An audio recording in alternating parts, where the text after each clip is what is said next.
शेखोपुरा में शहरी ने बच्चे को पोलियो से बचाव के कतरे पिलाने से इनकार किया और लेडी पोलियो वर्कर को धक्के देकर घर से निकाल दिया। शेखोपुरा के इलाके दामवाना में लेडी पोलियो वर्कर के साथ पेश आने वाले वाकये की शिकायत पर महकमा हेल्थ के अफसरान पुलिस के हमरा मौके पर पहुंच गए। पोलियो मुहिम एरिया इंचार्ज ने थाना ए डिवीजन में कार्रवाई के लिए दरख्वास्त दे दी।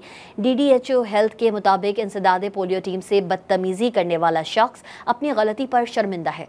मुलजिम बच्चे को पोलियो के कतरे पिलवाने पर रजामंद है, जिस पर हेल्थ वर्कर उसे माफ करना चाहती है।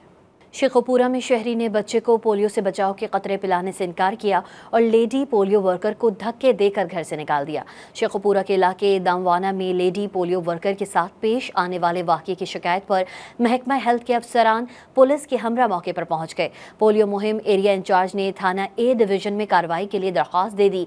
DDHO हेल्थ के मुताबिक इंसदादे पोलियो टीम से बदतमीजी करने वाला शख्स अपनी गलती पर शर्मिंदा है।